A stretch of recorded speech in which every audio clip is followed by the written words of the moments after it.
I'd like to share a few tips and tricks for putting on a silicone mermaid tail, for being photographed in a mermaid tail, and for being photographed underwater.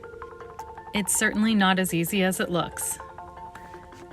Here are some tips for putting on your silicone mermaid tail. First, lay your mermaid tail out flat. It can be on the ground or on a yoga mat or a beach towel. The choice is up to you. I highly recommend folding down the top quarter or third of your mermaid tail, basically fold it inside out, so that the widest point of the hips is now the top of your mermaid tail. This really, really helps to get into a mermaid tail smoothly without struggling. You certainly can just get into it like putting on a pair of pants straight away, but usually you end up pulling a lot more on your mermaid tail if you do this, and that puts stress on the seams of the tail. You'll want to put one foot in at a time. You can stick your hand all the way down into the bottom to help guide your foot into the foot pockets of the monofin, and make sure the heel strap comes up and over the back of your heel. You see how I'm using a hook-shaped finger when I stick my hand down into the mermaid tail? That's to help grab the heel strap and hook it up over the heel.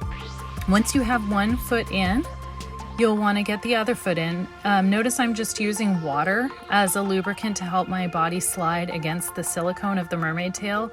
There are plenty of mermaids who use water-based lubricants and things like lotion or baby oil to get in and out of your mermaid tail, but I find that those are very difficult to clean out of a mermaid tail, and so I prefer just water.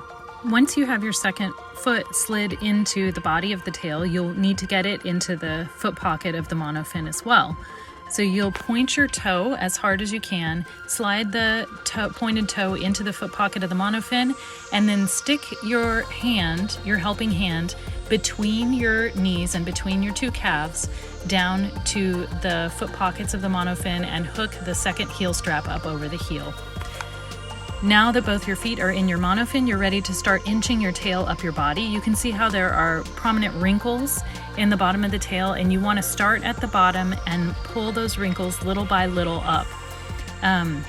This is the part of putting on a mermaid tail that it really helps if you don't have large sharp jewelry or long fake nails. If you do, you can make accommodations for those things, but be careful that your nails or your jewelry do not rip the silicone of your mermaid tail. Little by little, you'll work those wrinkles up the length of your body. Notice how the ankle is pretty wrinkle-free at this point. There's still some wrinkles at the knees. Once you're ready, you can lay down all the way and pull up that inside-out portion of your tail, and then you can flip over and work any remaining wrinkles off the back side of your mermaid tail. You see how I'm starting as far down as I can reach and working the wrinkles up from there. One last wrinkle and we'll be in all the way.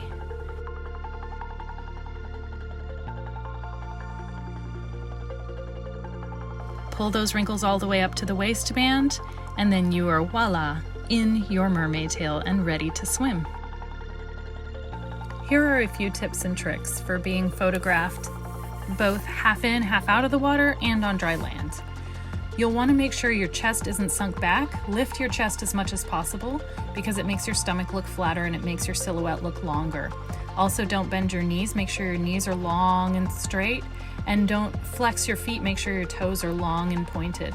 That long, beautiful line can be extended through your arms and fingertips, and it helps you look more elegant and more natural as a mermaid in photographs.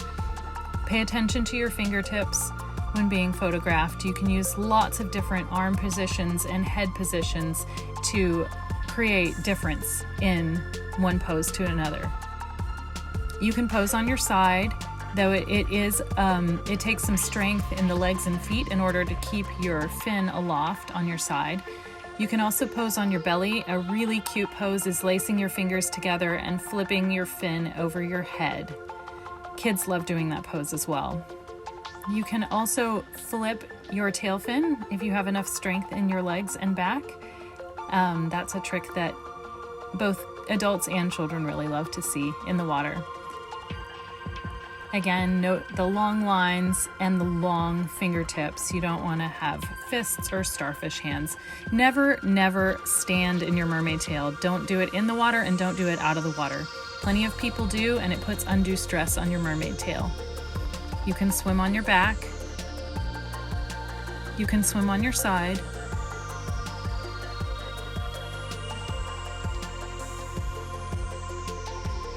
But either way, when you're being photographed, you don't want to bend your knees when you're swimming. You want to make sure you're undulating through your entire body so that your legs stay as straight as possible, and the propulsion comes from your chest rather than, and undulates through the rest of your body rather than coming exclusively from your knees. These are some examples of hand positions that do not look graceful underwater. They look stiff and contrived. When you are underwater, it's very difficult to keep your eyes open and keep your face cute, and it's really easy to lose focus on what your hands are doing. But make sure your hands are elegant and not starfished out. Make sure your face isn't awkward with bubbles blowing straight up in front of your eyes. All of these things make photography much easier underwater. There are lots of different positions that look very beautiful and graceful underwater. Here's a position on the side. Notice how I keep moving forward to keep my hair flowing out of my face in that position. You can also rest on the bottom. This is very similar to the pose I showed out of the water. It's just executed on the bottom of the pool. And notice how I keep backing up and moving forward again so that my hair stays out of my face. This is especially helpful with wigs and long hair. If you work your way all the way down to the base of the pool, then it allows your photographer to swim above you, which makes for some very beautiful shots.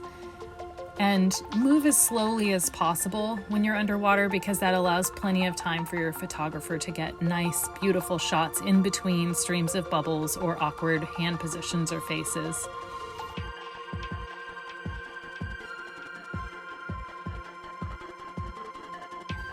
You can swim with your arms behind you, or you can swim with your arms out in front of you. Either way, your propulsion is coming from your body movements, your undulations through your body. Now let's talk about swimming out of a pool and getting out of your mermaid tail.